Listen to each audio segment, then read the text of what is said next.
Any councillors appearing online? We don't have any councillors appearing online, but the CEO, I might check if I can see and hear you. You can hear us? Yes. Yes, I can, Mayor. Thank you. Terrific. And I was expecting another councillor to come online, so if we interrupt the middle of the meeting for that councillor, then we shall do so.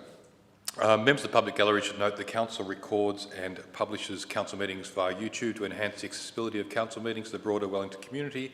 These recordings are also published and archived on council's website for viewing by the public. Recordings may be used for publicity or information purposes. Members of the public in attendance at the council meeting who wish to communicate with the council? Councillor Bannerman. Can I just check with you, Councillor Bannerman, whether you can see and hear me? I can indeed. Thank you, Mayor. Thank you, and I can hear you as well. Thank you. Members of the public in attendance who at the council meeting who wish to communicate with the council regarding an agenda item or any other matter should advise the Mayor, ideally prior to the meeting starting, to ensure that submission is called at the appropriate time during the meeting. If anyone's here who we don't know is going to do a submission, we'll invite anyone who's here to do a submission, so don't worry about letting me know now. Would gallery visitors, councillors and invited online attendees please ensure that mobile phones and other electronic devices are turned off or in silent mode for the duration of the meeting. Wellington Shire Council acknowledges our offices are located on the traditional lands of the Gunai-Kurnai Nation. We pay our respects to their elders. We have an apology from Councillor Fote, who's on leave. Everyone else is here. So thank you. Do we have any declarations of conflict of interest? No? Well, then I'm going to invite those people who'd like to speak to Council about submissions to the draft budget to come forward. I might invite those who are listed to start with in the order, and then we can just check if there's any others who wish to speak. I have submission 1 as the Maffrey Municipal Band. So please come forward.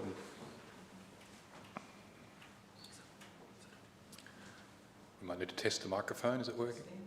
1, 2. Hello. There we go. I'm sure as a member of the band you'd be used to testing the audio. If you could just feed the record, please state your name for the record. Thank you. Yes, it's Robert Woodhouse and I'm president of Maffrey Band. We did think about bringing the band in, but we didn't know whether that would fit in with council priorities, etc. Thank you for giving me the opportunity to speak today on behalf of Maffrey Municipal Band and our new building project. Hopefully you've had an opportunity to read through our submission and you can see the need for our own purpose-built facility. The expansion of the band over the last 8 years has been amazing. By listening and responding to the needs of the community, we have blossomed from one band with 8 members to 200 musicians across 8 bands. We have gone from 4 performances to over 50 a year to an estimated audience of 20,000. We have performed from Bensdale in the east to Traralgon in the west and everywhere in between. Apologies to our friends in the coastal ward, but we do have plans to get there soon. Our musicians come from across Wellington Shire, as well as East Gippsland Shire and Latrobe City. The age range is from 8 to 80, and abilities range from raw beginners to advanced and professional musicians. Our current sharing of the Maffra Rec Reserve building with the ever-growing Maffra Football Netball Club and other groups just doesn't work, meaning we must relocate our rehearsals for 6 months of the year. Our basic plans have been costed at $270,000. If we could raise more than that, we could include some extras, such as tutorial rooms and storage for our band trailer. Since November of 2024, we've raised $50,000 ourselves, but we are now seeking a major injection of funds from other sources: federal and state government, the corporate sector, and our own Wellington Shire. You know better than we do what your budget can afford, and so we leave the amount, if any, up to you. But the more you can give to the project, the quicker it will be built and costs kept lower. I'm unaware of how much money is in the budget for the performing arts, but I'm guessing that most of it goes to the Wedge, which is a fantastic facility to have in the Shire. But we would like to encourage our community to be performers themselves and not just enjoy being viewers. The social benefits of being part of one of our groups is also an aspect of what makes Maffra Band so important. It encourages connectedness with our community and improves mental health and well-being. The proposed facility is to be built on Shire-managed land at the Maffra Recreation Reserve, where it will be available to other user groups at the Rec Reserve, like the Ag Society, Maffra Dramatics, CWA and others. We also hope that our other community groups can make use of it when not being used by ourselves. Please consider this worthy cause and contribute to the further development of performing arts in Wellington Shire. Thank you very much. Thank you, Robert, and thank you for the work that your band does. Much appreciated.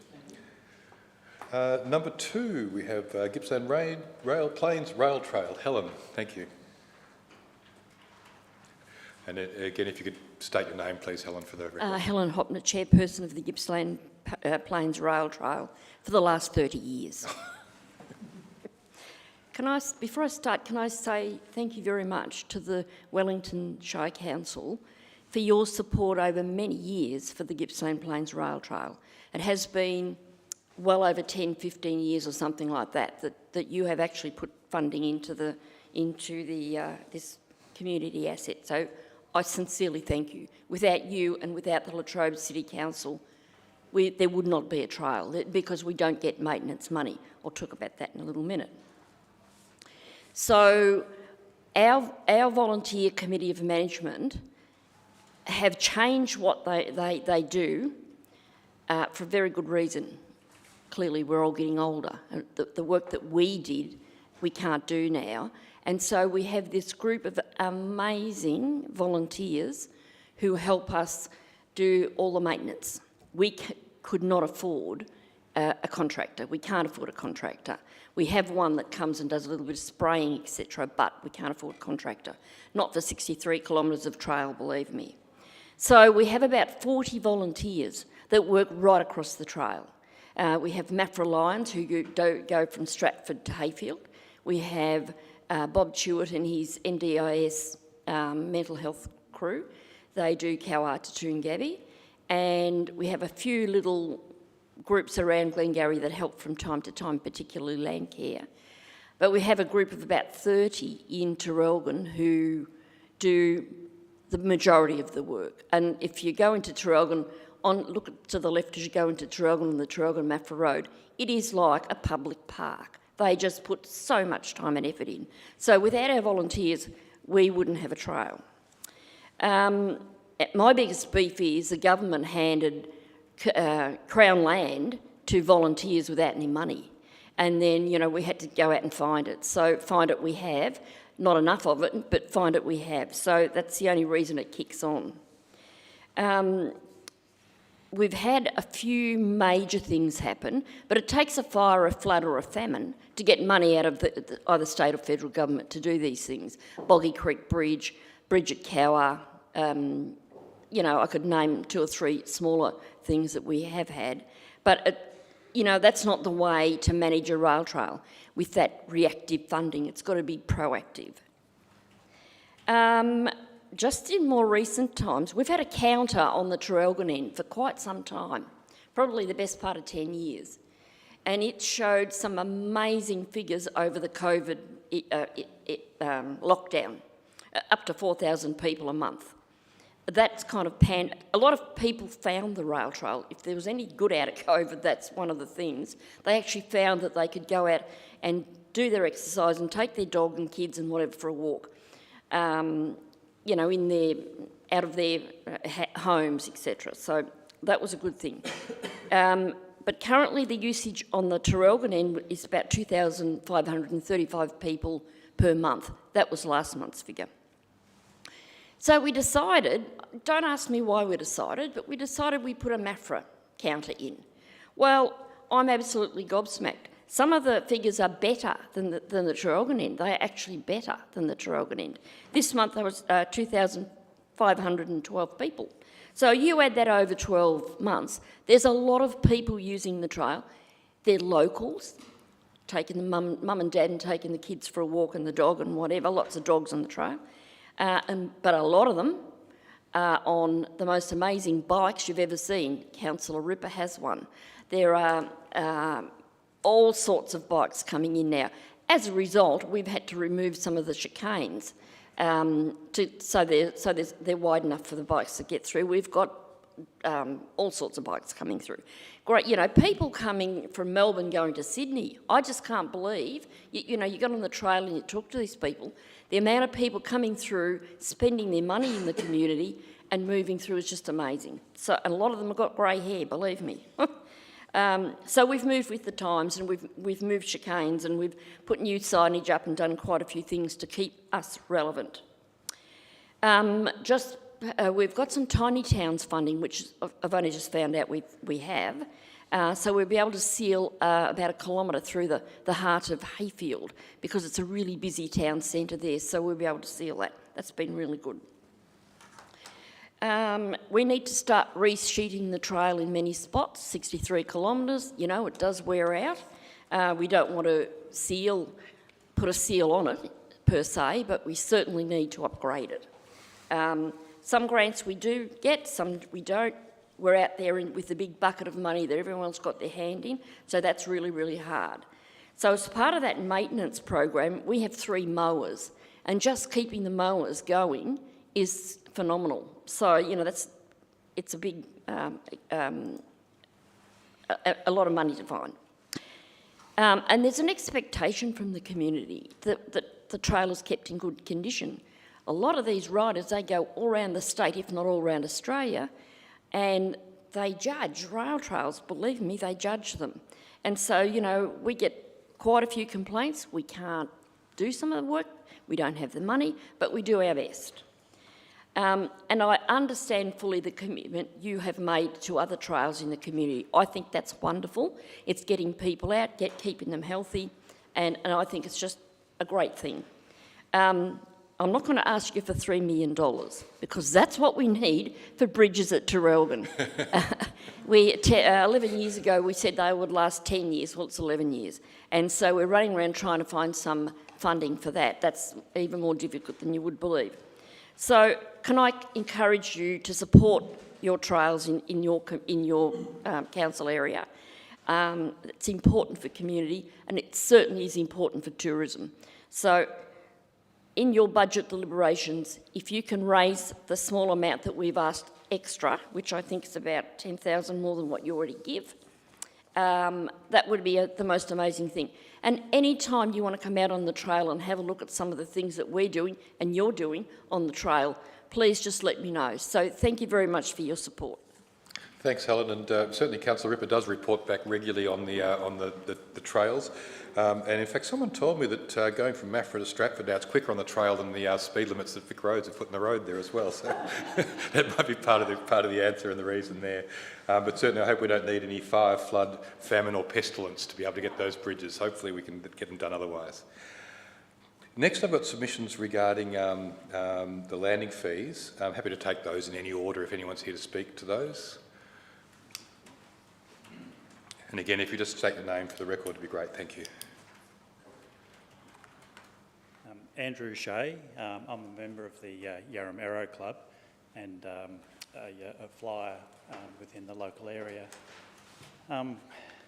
This is a fairly hard one because, unfortunately, the last 2 speakers have been quite positive in what they're sort of proposing and asking, whereas this proposal is wrong in many ways, in so many ways to cover. Other submissions that have been submitted spell out some of these.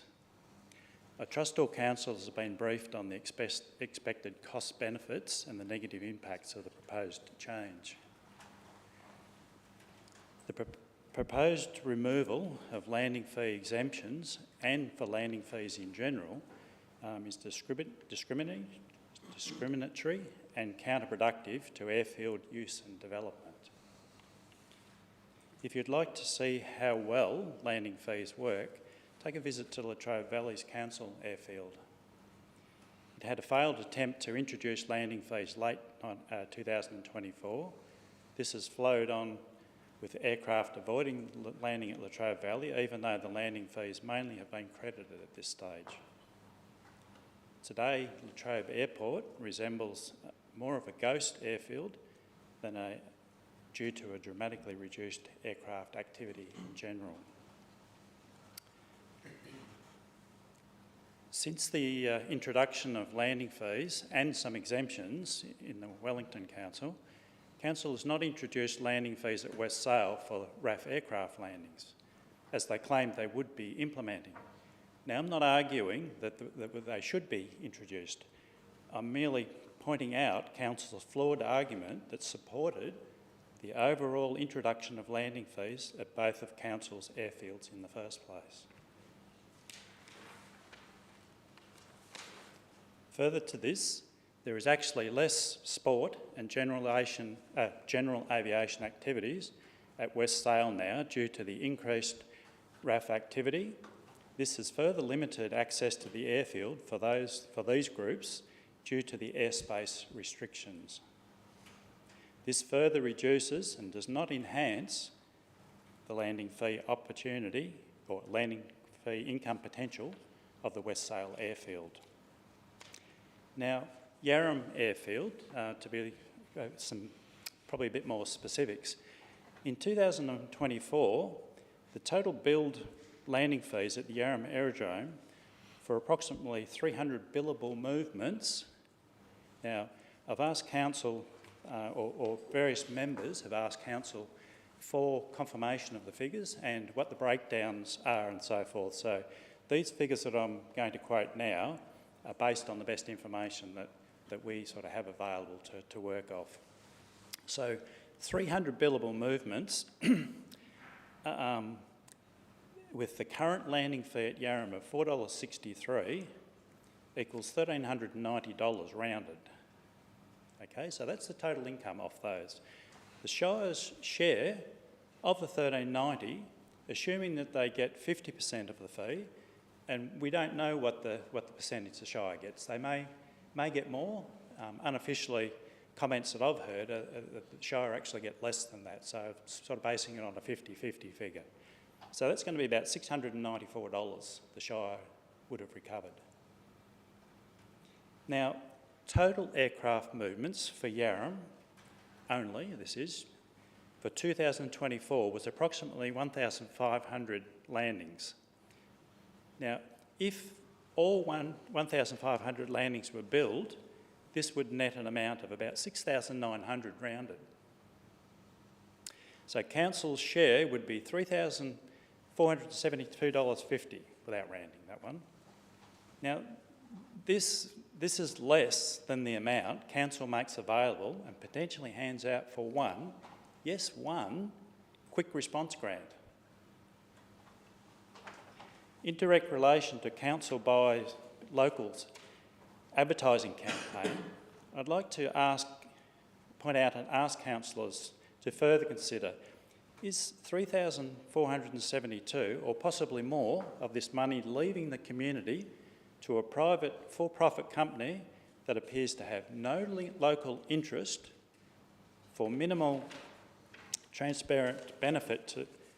I know that there's data captured as far as aircraft movements, but it seems horribly expensive just to capture numbers. So what benefit does that provide overall, that $3,400 in this case, that's going elsewhere? So I suggest it's not a reasonable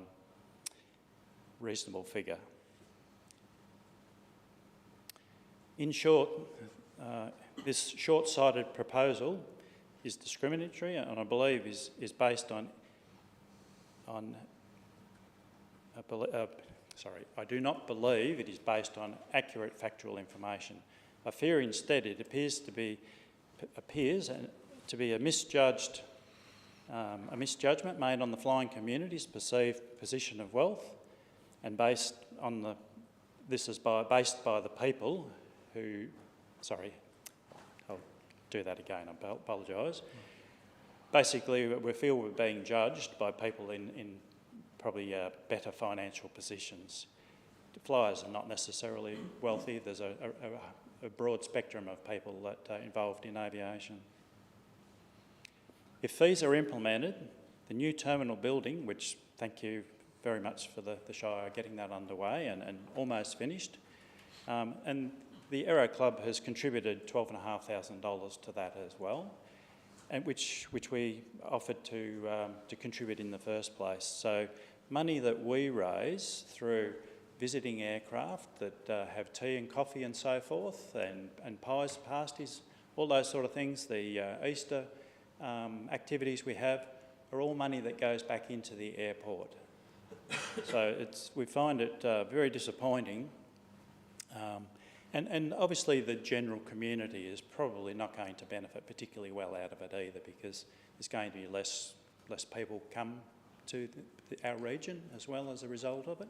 We have a lot of people that fly in and stay overnight, or if they don't stay overnight this time, they'll come back and visit the town because they've had a bit of a look around. So in summary, I'd urge councillors to consider for themselves the actual data this budget proposal is based on is accurate, and the benefits outweigh the reputational damage, ill feeling and further financial stress it will otherwise cause. Okay, thank you. Thank you. Thank you, Mr Shea. Thank you very much. Darren Shuff is my name. Thanks, I moved down to Gippsland about 30 years ago to work and live here, and over the last 20 odd years I've flown out of West Sale Airfield. In recent 15 or so years I purchased some land from the Shire, developed a hangar there that I've been using to build a never-ending aircraft project that I hope to roll it around this year. Unfortunately, we at West Sale were only notified about the intention of removing the exemption for landing fees. We only had about 3 or 4 business days before the closure of submissions. Fortunately, I was able to put a late submission in, but what I've actually done is I've tabled an email or a letter that was sent as a result of a meeting that I had 4 years ago with then it was the General Manager of Development, I think, was Brent McAllister, I believe, yep, and Daniel Gould also. And at that meeting, after a series of discussions and so forth, I was asked to provide a letter which summarised the reasons why we were objecting strongly to the introduction of landing fees. And I've tabled that for you, and what I want to do is I'd like to go through that because I'm sure there'll be many councillors here that are not familiar with that history and why we asked for that exemption. Fortunately, we were able to present our reasons and they were considered, and on balance it was concluded that it was going to be a counterproductive and inequitable form of taxing users at West Sale, and a very fair and reasonable outcome was achieved in that an exemption was made for the sorts of aircraft that Andrew, myself and others fly, very light aircraft, for recreation only. We're not professional pilots, we fly, we live in this community because we love flying. So what I'd like to do, if I can, is just go through those points again for the benefit of those people who haven't heard them, and really with the intent of asking Council to not accept a submission that might be put to you at some point. And I don't understand the process, this is the first time I've spoken here, but I'm guessing that the airfield management, the Shire officers, put a submission to you saying, please lift this exemption. I'm strongly arguing for you to reject that position. And what I'd like to point out, and I'll go through the substantive content of what we had there. At that meeting, where it was agreed that the exemption would apply to us for the benefit of all, basically we said, as pilots, we all understand the need for reasonable economic development, responsible economic development of all public assets, whether it be airfields, public swimming pools or the Botanic Gardens, for example. The cost of maintaining these facilities, we recognise, is high, and the principle of user pays is an important method of minimising that cost. The letter goes on, therefore, to make comment about, at that point, 4 years ago, it was suggested that the Royal Australian Air Force would be charged landing fees also for West Sale. And looking back, I think it was, if I can speak frankly, just a bit of a smokescreen to suggest that we're going to be charging them fees, we'd like to be charging you fees. Now, the reality is, I'm happy to be corrected, but I doubt that a single landing fee has been collected off the Royal Australian Air Force in the last 4 years. And I want to say for good reason. They're an important part of our community. They bring enormous benefits to this community, economically, socially and the like. And it would be completely and utterly wrong to be charging them landing fees when given the facts that that airfield out there at West Sale was donated to this Shire by the federal government after the war. To charge them a fee to land on their own airfield would be outrageous and counterproductive economically, socially as well. So putting that aside, we then went on to make the argument that in fact it is the RAF that represent the greatest cost to the Shire in terms of that airfield, because it's them that need the runways maintained, the aprons extended, all the redevelopments and money spent on staffing that allows them to operate there safely, and that's fine.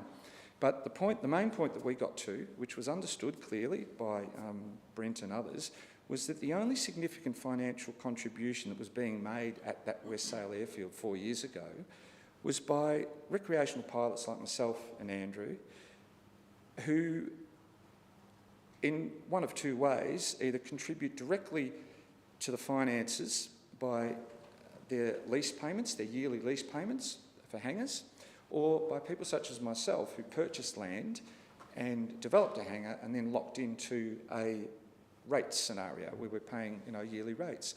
So we basically made the argument that those of us making this financial contribution strongly objected to being charged an additional fee when we're the only users that currently pay. And simply put, we made the point that imposing landing fees on people that are also making a contribution through rates or via their leases to the Shire, which is significant, $3,000 a year or whatever, it'd be sort of like selling a membership to the Rex Glover Aquatic Centre and then charging those members a fee to swim in the pool. And even actually worse than that, it would be like standing at the end of that pool and saying, right, you're a user here, so every lap you do, I'm going to go click and charge you for that lap. And that's an actual, I don't mean that to be trite or humorous, that's actually what's being proposed when we look at landing fees being charged on us users out at West Sale. Because what it involves is a fee, for those that don't understand, a fee for every time you land that aeroplane and you take it off. And what we pointed out is that that would represent a highly inequitable and disproportionately large financial burden on recreational pilots who fly out there. And the simple reason for that is that we're not professional pilots. We fly for the fun of it, and we fly on weekends. If we're to maintain our skill and our safety, what we do is what's called touch and goes. And I'm not going to treat this like a schoolroom and ask who knows, but I'm just going to explain basically what it is. To maintain your proficiency at flying an aeroplane, you have to make sure that you are on top of that exercise. And what we do routinely is get out there and we fly hours and hours of circuits, take off in the pattern, land. And we do this because we have to practice skills for all conditions, crosswind, shorter field, soft field takeoffs. It's part of what we have to do and what we enjoy. So if you were to charge us, which is what would occur if this exemption was lifted, for each time that we touch down, that could amount to a cost in the order of $100 to $120 for every hour that we did that. Now, if you understand what that means, it means that you would be well over doubling, if not trebling, the cost of operating these recreational aircraft. And that would basically be that would be virtually impossible for a lot of us to sustain. And I should just point out, please understand, that we are not some wealthy, privileged group here. Recreational flying is just that. The aircraft that we fly usually costs less than the Land Cruisers that are parked out here in the car park, way less than RVs, anything like that.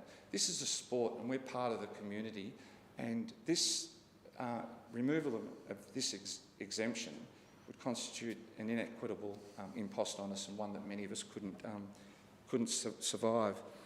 So the other point that I want to make is too, we're not asking for any special consideration here in actual fact. The vast majority of publicly owned and operated airfields throughout the country do not impose landing fees on their own locally based aircraft. They recognise the economic contribution made by pilots as a community and appropriately consider it to be a false economy to discourage patronage of these facilities. And privately owned airfields also, not the public ones that we have out here, but privately owned airfields do the same thing. They might charge a landing fee for transient, for people flying from one location to another that call in and get fuel, but they don't charge their own pilots for the same reason. It's just an excessive, massively excessive and onerous financial burden on them. Because once again, as I've said there, they recognise the contribution that we, like the RAF, but to a much smaller scale, make to the economy by staying here and pursuing our interests at a public field. So, one other thing really importantly, and I know I'm probably going longer than the others have so far, but I really want to make this important point. Imposing landing fees on locally based aircraft is not only out of step within Australian aviation, but it would also have a disproportionately large impact on local pilots. Now, whilst charges can be passed on by commercial operators or, you know, the Royal Flying Doctor and so forth, they build that into their budgets. We simply can't do that. The point that I wanted to make, however, is that there are some really unintended consequences of doing this, and it's been demonstrated throughout the country as well. If you impose landing fees on locally based aircraft, what you will do unintentionally is create a situation where pilots can choose to legally not make recommended radio calls. Now, radio calls are how we maintain situational awareness and make sure that we're not crashing into other airplanes, quite simply. And it is perfectly legal for us to operate out of an airfield and not make these recommended calls. It is the last thing that we would want to do. But when you're confronted with an increase in operational costs that's been doubled or trebled, what do? You don't make the calls, and it has a detrimental effect, a massively detrimental effect in terms of safety. The other thing that it can do in terms of safety also is discourage pilots to actually do the practice, maintain their currency, and maintain high levels of skill. The third thing that it does, if you price recreational pilots off the field, we pack up, we move from West Sale, you know what we do? We go and buy 100 acres, and we have little private strips everywhere across the community. That creates more problems. You then have neighbours complaining to council about aircraft. It's perfectly legal to have 100 acres and fly your aircraft off it. And, you know, that's the way it is. But do you want that? Absolutely not. So there's a range of unintended consequences that would really affect our community really badly, and also the broader aviation community really badly, and community members who grow veggies at Boysdale. They don't want us flying over their heads. We should be doing it at an airfield. So to sort of sum up, as I said, I've tabled this, and I'd really like you to please read it, because it's a very important issue for us all. But to sum it up, removing this exemption for our light recreational aircraft would represent an inequitable financial burden on us, one that's disproportionately large and felt by those of us operating at West Sale. And it would also have a whole range of unintended safety consequences. So thanks for listening to me. I appreciate your time, and I'd welcome any specific questions that anyone has about flying out there, because flying is not known by everyone. Unfortunately, we suffer the consequences of that. A whole lot of misconceptions about it. I'll leave it there. Thank you. Thank you, and thanks for the detailed submission too, Darren. I think that covers everyone in the gallery. Anyone else wishing to speak? I don't think there's anyone there. No? Anyone online? No one, Mayor. Thank you. Then, councillors, I look for a motion. Councillor Stevens. It'll be seconded by Councillor Madeley, presuming it's what the recommendation is. What is the motion again? You might need your microphone on, Councillor Stevens. You might need your microphone on. Oh, sorry. I just better find the recommendation, Mayor. I did have it before, I said. Where is it? Oh, thank you, Councillor. That Council receive and consider any verbal and the attached written submissions relating to the 2025-26 draft budget.